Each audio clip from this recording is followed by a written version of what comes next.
Bulletin లో breaking news చూస్తున్నాం. జయశంకర్ భూపాలపల్లి జిల్లా మహదేవపూర్ మండలం కుదురుపల్లి వాగులో క్షుద్ర పూజలు కలకలం రేపాయి. రాత్రి కుదురుపల్లి గ్రామానికి చెందిన యువకులు వాకింగ్ కి వెళ్లగా వాగులో క్షుద్ర పూజలు చూసి భయాందోళనకు గురయ్యారు. మేకపోతులు బలిచ్చి కొబ్బరికాయలు, అన్నం, బట్టలను వదిలేశారు. క్షుద్ర పూజలు చేసిన ఆడవాళ్లను చూసి జనం సైతం ఆందోళన చెందుతున్నారు.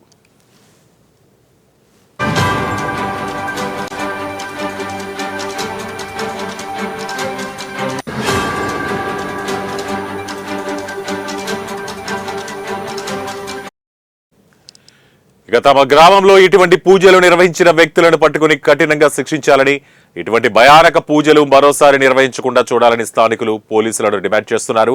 ఇదిలా ఉండగా అర్ధరాత్రి పూజలు నిర్వహించడంతో ఎవరికి ఏం జరుగుతుందనని గ్రామస్తులు భయపడుతున్నారు.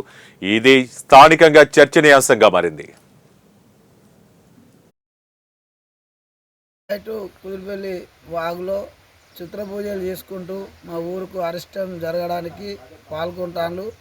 మేము గత మొన్న 15 రోజుల కింద ఇట్లనే పట్టబాటులు చేస్తా అంటే దొరకబట్టి మాదేపూర్ అధికారి పోలీసు వాళ్ళకి అప్పచెప్పినాం.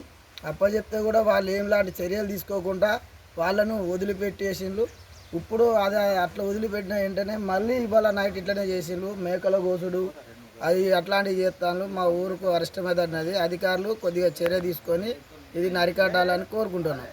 ఈరోజు నైటు కుదురుపల్లి వాగులో చిత్రపూజలు చేసుకుంటూ మా ఊరుకు అరిష్టం జరగడానికి పాల్గొంటాను. మేము గత మొన్న 15 రోజుల కింద ఇట్లనే పట్టబాటులు చేస్తా అంటే దొరకబట్టి మాదేపూర్ అధికారి పోలీసు వాళ్ళకి అప్పచెప్పినాం. అప్పచెప్తే కూడా వాళ్ళు ఏంలాంటి చర్యలు తీసుకోకుండా వాళ్ళను వదిలిపెట్టి